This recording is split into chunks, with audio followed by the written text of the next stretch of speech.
No, you are breaking the plant, Linda. In this enclosure here, I have Bonita, and in case you don't remember who is Bonita, it is this one, the Theraphosa blondi. This is actually the biggest tarantula species in the world. So, as you know, when I received her from a subscriber, actually from Patreon of mine, when I brought her here and gave her this enclosure, I said that this enclosure will only be a temporal one.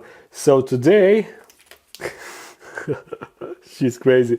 Today, we will rehouse her into her permanent enclosure that is right here.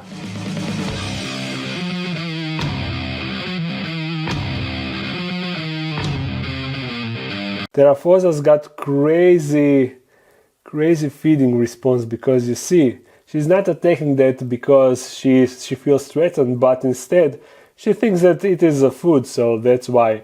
You see, once she figured out that it is not food, she's no longer interested. But this is the reason why you don't want to poke tarantulas, because if they got strong feeding response like Bonita, then your finger will end up just like that straw over there. You would get 2 holes on your finger.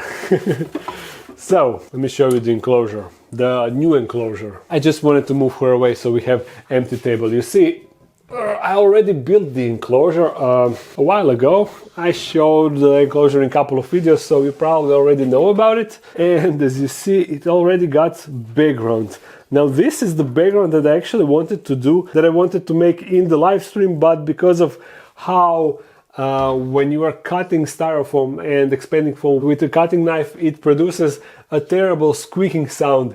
And as soon as I started cutting on the live stream,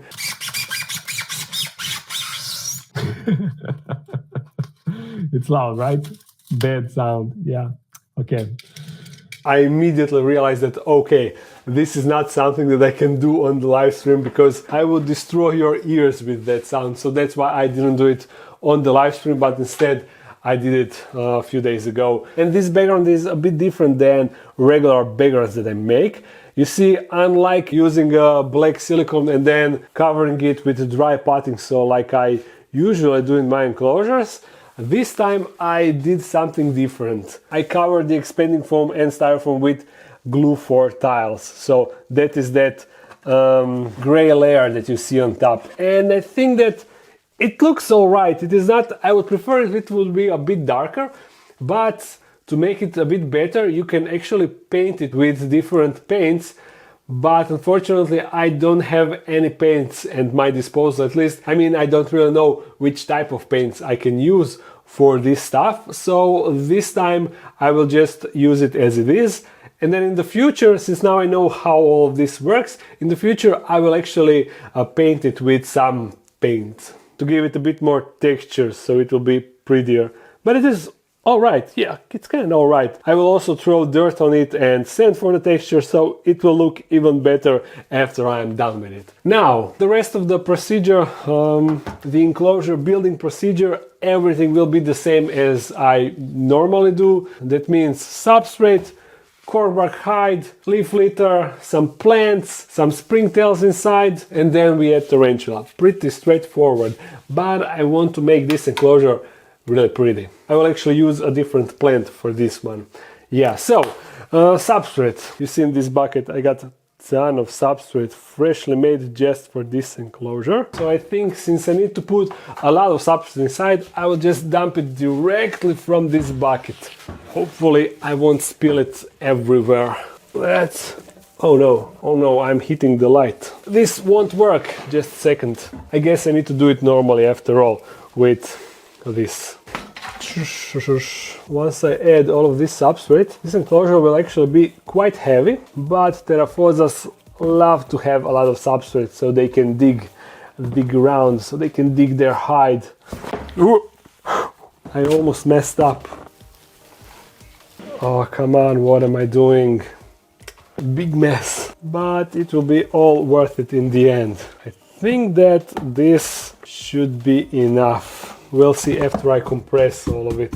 But I need to clean all of this. This is such a mess. Let me spread it around and then we will see if we need any more. But to me it looks that it will be fine. Actually, No, go in that corner. This is the side where I will put the hide. But for the hide, I actually prepared the cork bark, and then I remembered I already got good enough cork bark inside of her enclosure, her current enclosure, so I will just snatch that out. But I need to take her enclosure anyway. I kind of forgot about that. This time she's actually hiding inside of it, so this will be a bit of an operation.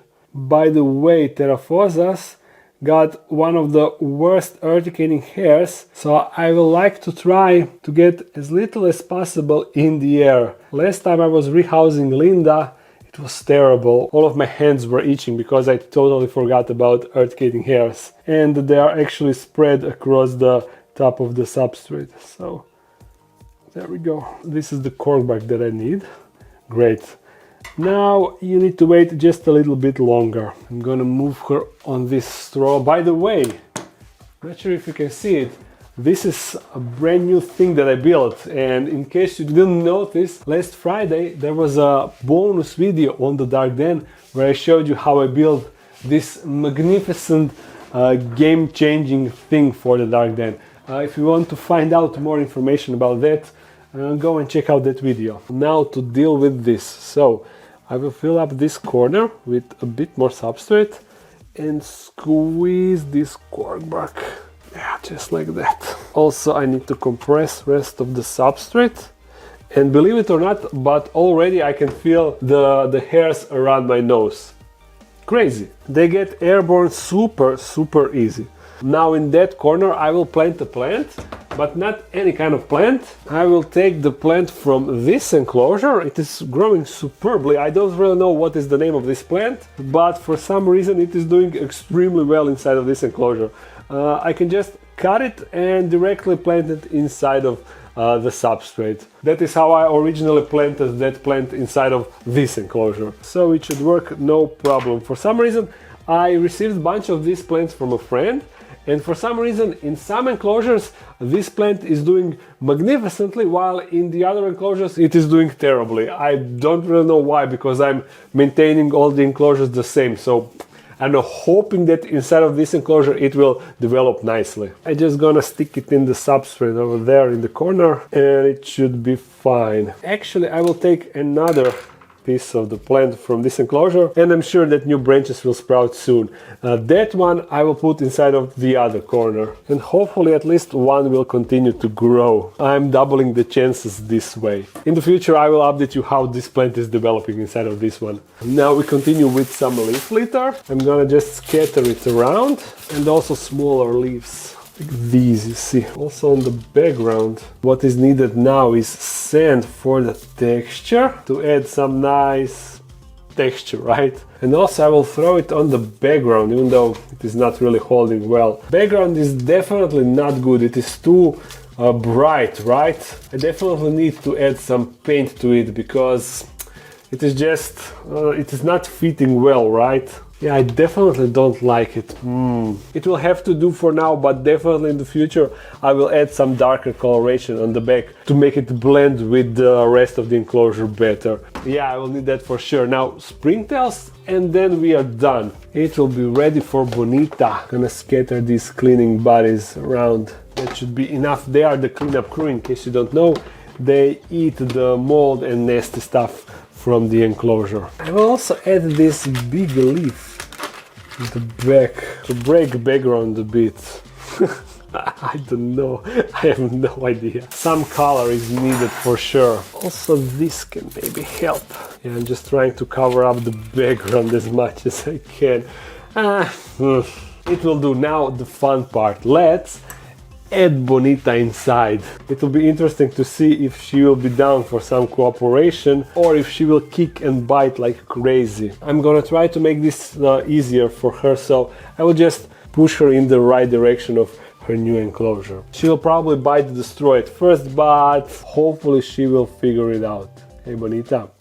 Yeah, oof. That is not food, now you know that.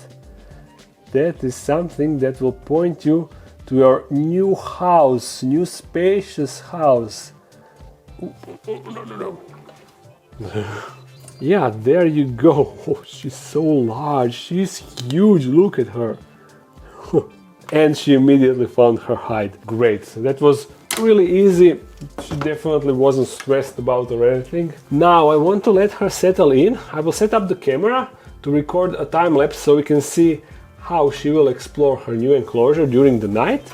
And then once she is a bit more comfortable, we are going to feed her, next day that is. And also we are going to check out the Linda, her cousin, Theraphosa stirmi, in case you don't know. We are going to also check her and we will also feed her. So, hopefully an interesting time lapse coming right up.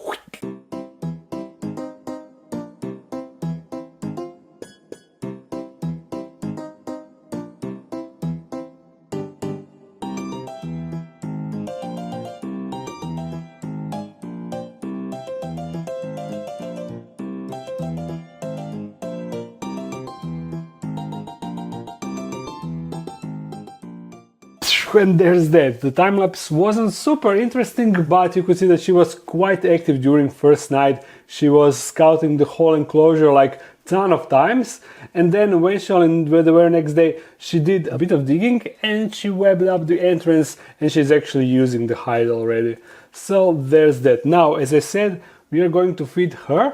I already have roaches prepared here. I have 2 headlight roaches because I want to feed her, and as I said, I want to feed Linda, the Theraphosa stirmi. So this will also be an update on Theraphosa stirmi. So out of you two, who will be the first winner? Who wants to go out? You? Boop. We got the winner right here. I would like to try to get Roach to walk towards the Bonita. That way we should get a better feeding clip. But I'm not sure if I will be able to get that.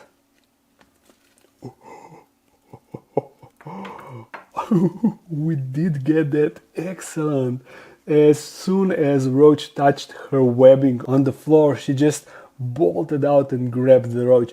That is the reason, if you're wondering why tarantulas web the floor in front of their enclosure, because when the insect walks across the web, then tarantula can feel the vibration and actually grab it easily. Yeah, that was an alright feeding clip, but look how her carapace is so big in comparison to her abdomen. Her abdomen is not that big. I should give her some bigger meals because her carapace is huge.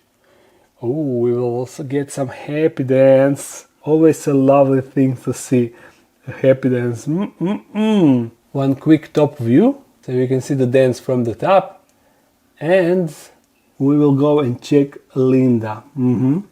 But I will go to her enclosure because her enclosure is super heavy and I will feed it right there. I won't be bringing it here, which is actually not a problem. Her hide is actually quite deep and she's way down there. So first I will try to lure her with this piece of grass. Hey Linda, are you maybe hungry? Oh, there it is. Here is Linda, eager for one roach. Oh yes. I will put it right here. Oh, she just pulled it like, come here, let me grab you. Ooh. Rest in peace, roach.